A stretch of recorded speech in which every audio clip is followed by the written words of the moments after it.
고수의 눈으로 정치 현안을 분석해보는 구단 토크. 오늘은 직언직설 이상민 더불어민주당 의원과 함께하도록 하겠습니다. 안녕하세요. 네, 안녕하세요. 민주당 서울시장 선거 얘기 좀 해보겠습니다. 어제 이제 후보들에 대한 신청을 받았는데 송영길 전 대표가 신청을 했어요. 송 대표의 서울시장 출사표를 두고서 민주당 내 내용이 꽤 오랜 시간 계속돼 가고 있고요. 그리고 그 내용의 깊이도 점점 깊어지는 게 아닌가라는 민주당 지지자들의 우려가 커지고 있습니다. 뭐 송영길 전 대표가 출마를 안 한다고 했으면 뭐 여러 논란이 있었고 저도 좀 반대하는 입장이었거든요. 예. 근데 뭐 이왕 이제 출마하기로 맘먹고 그 등록을 한 이상 뭐 이제 출마를 하는 게 맞냐 안 맞냐 이 논란은 무익한 거죠. 예. 이제 뭐 송영길 대표로서는 사생결단해서 또 자신이 뜻한 바를 이뤄야 될 것이고 다른 후보들도 선의 경쟁을 통해서 자신들의 뜻을 펼쳐야 될 것이고요. 저는 이제 그동안 반대 송영길 대표가 서울시장 후보로 나선다는 얘기를 듣고 반대를 했습니다. 예. 공개적으로 언론에다. 그랬더니 그저께 우연히 식당에서 만났어요. 송 전 대표를요? 예. 아 그래가지고 굉장히 또 한편 미안하기도 하더라고요. 어떻게 뭐 이제 노려보시던가요? 아니 그렇지 않죠. 왜 형은 저를 싣고 다니냐고. 도와줘야지. 그러길래. 아니 나는 송영길 대표를 위해서 하는 얘기다. 예. 여기에 어려운 선거인데 앞으로 할 일도 많고 앞길도 창창한데 여기에 자칫 헛디뎌서 낭패를 보면 그건 또 송영길 대표한테도 그렇고 당으로서도 또 명분도 없고 대선 패배에 책임을 진 그 당대표로서 그만뒀는데 바로 직후에 선거에 나온다는 게 그게 서울 시민이나 인천 시민이나 또는 전국의 국민들한테 그 공감이 될 것이냐. 그래서 반대했다. 뭐 그런데 이렇게 들어보니까 뭐 뜻이 강하고 아무리 반대해도 그렇다면 열심히 해라. 나는 반대 계속한다 그렇게 예, 예. 했습니다. 지금 뭐 이상민 의원도 그렇고 다른 개별 의원들도 뭐 반대 입장을 공식적으로 이렇게 밝힌 분들이 꽤 계십니다. 근데 거기에 더해서 민주주의 4.0 이 집단적인 반대 성명이 나왔다는 부분도 그냥 가볍게 넘길 수 있는 상황은 아닌 것 같다라는 생각이 짙어집니다. 이 부분은 어떤 의미가 있습니까? 근데 이제 말씀드린 대로 송영길 전 대표가 출마를 하기 전이라면 뭐 만류하는 입장에서 그것도 정치적으로 의미가 예. 있고 또 송영길 대표가 숙고하는데 결론을 내리는데 참고가 됐겠지만 그거 다 참고하고서 예. 결론을 내리고 출마를 좀 나섰거든요. 예. 이제 그렇다면 반대한 분들은 반대한 분들대로 정치적 의미가 있는 것이고 더 이상의 논란은 없을 것이다. 예. 다만 이제 선의의 경쟁만 있을 것이라고 생각됩니다. 이번 지방선거에서 서울시장에 대한 것은 민주당 입장에서는 굉장히 힘든 싸움이 될 거다라는 전망이 많습니다. 그런 상황에서 이 후보를 선출하는 후보 출마하는 과정부터 시작된 이런 내용들이 사전에 겪었던 이런 내용들이 결국 본선에서의 좀 약이 될까 독이 될까 어느 쪽에 좀 의견이 기울어지십니까? 경계하고 더 분발해야 되겠다는 측면에서는 약이 될 것이고요. 자칫 이게 분열로 치닫게 될 때는 이제 독이 될 것이기 때문에 거기에 이제 후보 나서는 분이 그런 약과 독의 양 측면이 있다는 걸 잘 경계하고 더욱더 배가의 노력을 해야 되겠죠. 지방선거를 앞둔 이 시점에 민주당의 어떤 이런 혼란스러운 부분들이 대선에서 석패를 했기 때문에 0.7%포인트 차이의 석패를 했기 때문에 졌지만 잘 싸웠다라는 분위기가 많고 그래서 리더십이 부재인 상황에서 신구 주류 간의 어떤 대립 양상으로 불거진 게 아니냐라는 분석도 있습니다. 졌지만 잘 싸웠다는 말은 그 앞뒤가 틀린 말이고요.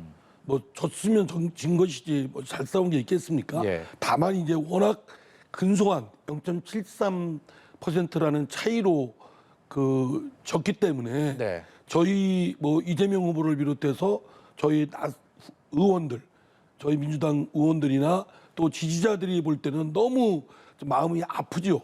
지금도 뭐 TV를 안 본다는 분들이 계시거든요. 예. 그런 것이 있기 때문에 스스로 마음을 좀 다독이고 치유하기 위한 방편이지 잘 싸웠다라는 건 뭐 그냥 우리들끼리 이 마음을 다독이기 위한 것이다라고 생각되고요.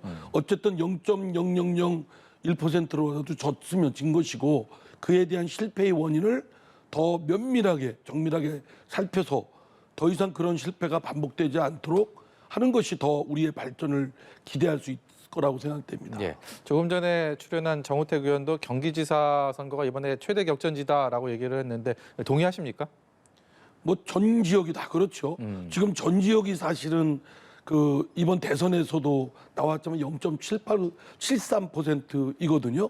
그러니까 근소하게 앞서거나 근소하게 지거나 이기 때문에 이것이 대선의 직후에 있는 선거기 때문에 대선의 연장선상이라는 걸 부인할 수는 없습니다. 예. 그렇기 때문에 조금 더 상황에 따라서는 뒤엎어질 수도 있고 그게 굳어질 수도 있고 그러니까 막상막하의 그 싸움이라고 생각됩니다. 그래서 전국 선거가 뭐 전국 곳곳이 다 그럴 것이다라고 생각됩니다. 그 중에서 이제 경기도 얘기를 해보면 상대 후보들의 이 면면도 쟁쟁하고요. 민주당도 마찬가지입니다. 쟁쟁한 후보들이 출사표를 던진 상황인데 그 중에 하나의 큰 변수로 꼽히는 게 김동연 새로운 물결 대표가 아닌가 싶습니다. 이 집중되는 견제, 이 경선 과정에서도 불가피한 상황일 텐데 어떻게 보십니까? 이제 아무래도 이제 김동연 그 새로운 물결 대표는 그 대선 중에 이재명 후보와 같이 연대를 하고 그리고 합당하기로 되어 있었던 것이기 때문에 이제 필연코 그분에 대한 일정 부분 예우는 있어야 되겠지만 당이 합당되고 이제 경선이 들어가면 이제 공정한 경쟁이 돼야 되겠죠. 예. 기존의 경선에 관한 룰이 있고 그 룰을 각 후보들이 공정하게 이제 선의의 경쟁을 하는 것이라고 생각됩니다. 예.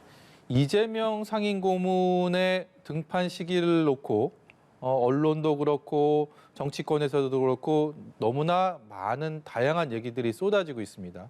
6월 지방선거, 8월 전당대회 아니면 그 이후 이상민 의원은 어느 쪽에 어떻게 가야 된다고 저는 보십니까? 이제 여러 차례 이 매스컴을 통해서 이재명 후보가 지금 아주 치열한 선거 과정을 거쳤기 때문에 본인이 심신이 많이 고되어 있는 입장이고 또 선거 패배에 어쨌든 장본인이기 때문에 뒤로 물러서서 좀 더 성찰과 충전의 시간을 갖는 게 본인을 위해서나 당을 위해서나 또 본인이 갖고 있는 정치적 역량을 추후에 발휘할 때를 대비하기 위해서라도 그럴 필요 좀 쉬는 게 좋겠다라고 했습니다. 그랬더니 또 이재명 후보 지지자들이 그냥 저에 대해서 문자 폭탄 보내면서 왜 이재명 후보가 나서는 거 뭐 시기가 나느냐, 질투가 나느냐, 방해하냐 이렇게 뭐 뭐라고 하는 분들도 있고 또 제 진심을 또 알아주는 분들도 있고 네.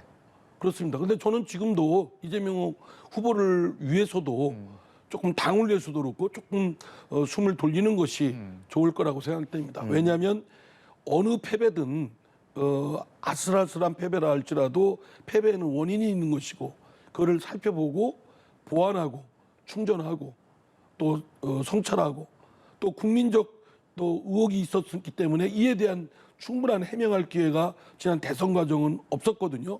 일방적으로 공격을 받았기 때문에 그에 대한 해명이 또 시간이 또 필요하고 그런 차원에서 조금 숨 돌릴 시간이 필요하다고 봅니다. 지방선거에서 조금이라도 좀 좋은 결과를 받기 위해서는 그래도 이재명 상임고문이 민주당 입장에서는 좀 달콤한 유혹이 될 수 있지 않을까라는 생각도 드는데요. 우리가 달콤하다고 맛있다고 그냥 꽃감 따먹으면 꽃감 나중에 먹을 게 하나도 없잖아요. 좀 아낄 건 아껴야죠. 나중에 써먹을 거는 좀 뒤에 놨다가 나중에 써먹어야 되고요. 예. 그래서 지방선거용으로 그 이재명 후보 또는 뿐만 아니라 누구를 이렇게 소진시키는 건 저는 그렇게 바람직하지 않다고 봅니다. 예. 좀 아낄 줄도 알고 좀 길게 좀 멀리 보면서 적절하게 이 자원에 대한 배분을 좀 하는 것이 당으로서도 또 나라를 위해서도 공익적으로 합당하다고 생각됩니다. 한덕수 국무총리 후보자 인사청문회 얘기 좀 해보겠습니다. 여러 의혹들을 언론지상을 통해서 다 접하시고 또 직접 확인도 해보셨을 텐데 지금 상황에서 인사청문회 결과 낙마해도 이상하지 않을 수준이다 이렇게 판단하십니까? 저는 처음에 그 한덕수 총리 후보자를 소식을 보도를 통해서 들었을 때 저 정도 인물 찾기는 쉽지 않을 거다. 왜냐하면 제가 17대 초선 때 재경이었을 때 예. 그분은 이제 재경 부총리였고 경제부총리였고 그 이후도 이렇게 간헐적으로 서로 연락하고 또 그분의 인품이나 또는 경륜이나 실력을 또 잘 알기 때문에 예. 근데 이제 최근에 이제 이런 의혹이나 또 부정적인 측면이 보도되는 걸 보고 인사청문회에서 좀 국민적 시각에서 국민적 기준에서 따져볼 부분은 좀 있겠다. 그러나 그에 대한 이제 인준 여부는 전체적인 과정을 살펴본 다음에 판단을 해야 되겠다고 생각됩니다. 그분대로 해야 될 어떤 변명이나 또는 해명 또는 뭐 항변이 있지 않겠습니까? 예. 뭐 이런 등등을 살펴보면서 같이 종합적으로 판단을 해야 되지 않을까 싶습니다. 지금까지 제기된 의혹들 중에서 이 의원께서 보시는 가장 심각하다라고 생각하는 부분은 무엇입니까? 아무래도 이제 국민적 정서에 비춰보면 너무 고위직을 거친 분으로서 그 퇴직한 이후에 고액 보수를 받은 부분이 국민적 기준이나 정서 또 형편에 비춰보면 너무 좀 과다하지 않느냐. 예. 그렇다면 전직 경제관료로서 어떤 역할을 했을까? 거기에 혹시 잘못된 부분이 있지 않을까? 이런 부분들이 좀 많은 것 같습니다. 예. 그렇지 않기를 바랍니다만 그거는 이제 인사청문회에서 이제 본인의 해명 등을 통해서 좀 시원하게 좀 훼손되기를 바랍니다. 예, 알겠습니다. 다른 주제도 얘기 좀 해보겠습니다. 이재명 상임고문의 배우자 김혜경 씨 이 법인카드 유용 의혹이 대선 경선 과정에서 이제 대선 레이스에서 불거졌었는데 경찰이 이제 강제 수사에 들어갔단 말입니다. 정치 보복이다 아니다 일단 말이 많습니다. 거기에 대해서 어떤 견해 갖고 있을까요? 그거는 뭐 보는 시각에 따라서 여러 시각이 있을 수 있고 또 우려하는 측면도 있고요. 그러나 그 형사사법권이 공정하게 되기를 다시 한번 강력히 촉구합니다. 지금까지 경찰이든 검찰이든 특히 검찰의 그 수사권 공소제기 유지에 있어서 사실은 국민적 기대에 못 미쳐서 불공정하게 했던 또는 엿가락 또 고무줄 잣대처럼 왔다 갔다 한 예가 적지 않았습니다. 예. 이거에 대한 선입견이 있기 때문에 이번에도 정권이 바뀌니까 그렇게 되는 거 아니냐 이런 의심을 상당히 하고 있는 건 나름 근거가 있다고 봅니다. 저는 국민들이 뚫어지게 주시를 하고 있기 때문에 이를 집행하는 그 형사사법기관들 예. 경찰이든 검찰은 공정의 잣대로 똑같은 잣대가 적용돼야 되고 자칫 정치보복으로 흐를 경우에는 오히려 되레 윤석열 앞으로 있을 정부나 또는 여러 가지 정치적 상황에 오히려 이를 획책한 세력에 더 난관을 봉착하게 될 것이다 라는 좀 경고의 말씀을 드립니다. 너무나 합당한 지적이신데 이 임기 말 정권 교체기 그리고 임기 초 검찰과 경찰 같은 이 수사기관의 수사 행태 수위를 놓고서 늘 상반된 견해가 따라다녔단 말입니다. 지금까지 계속 그래요. 예, 어느 정권에서 정권을 잡든 간에 항상 그런 얘기들이 나왔고 그렇기 때문에 이것은 좀 정치권에서도 어떤 식으로도 여기에 대한 제도적인 안전장치가 마련돼야 될 필요가 있는 거 아닙니까? 그러니까 정치권에서도 이 형사사법권에 대해서 가타부타를 너무 쉽게 나서는 과잉되게 하는 거를 좀 자제, 극기를 좀 해야 된다고 생각됩니다. 그리고 또 이 사법 권력도 그에 대한 국민적 눈초리가 매섭게 지켜보고 있다는 걸 자신들이 깨닫고 예. 이에 대한 공정의 잣대를 흐트러지지 않도록 해야 되는데 지금까지 늘 그렇지 못했죠. 예. 정권의 유착관계에 있다든가 또는 권력에 휘둘려서 그 잣대가 왔다 갔다 했던 예가 적지 않았던 것은 정치 권력도 사법 권력도 크게 맹렬히 반성해야 될 점이라고 생각합니다. 알겠습니다. 저희 민주당도 마찬가지로 그래서 내로남불이라는 비판을 받기도 하고 있지 않습니까? 예, 알겠습니다. 마지막으로요. 조국 전 법무장관의 딸 조민 씨에 대한 대학 입학 취소. 여기에 대해서 이제 조 전 장관이 가족 수사에 대한 부분들 또 이 같은 결정에 대해서 아쉬움 토로하면서 윤 당선인을 언급을 했습니다. 물론 인수위 측, 윤 당선인 측에서는 여기에 대해서 별다른 반응을 하진 않았는데 일련의 사항들은 어떻게 보고 계십니까?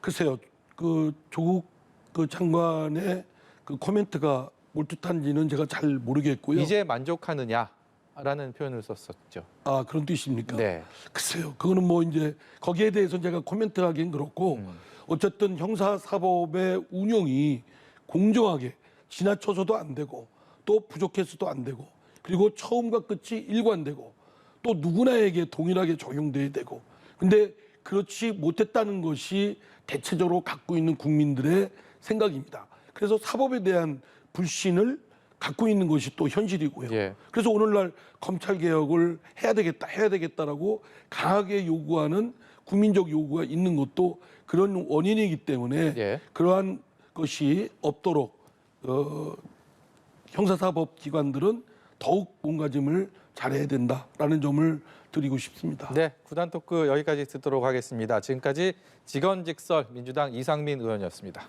고맙습니다. 예, 감사합니다.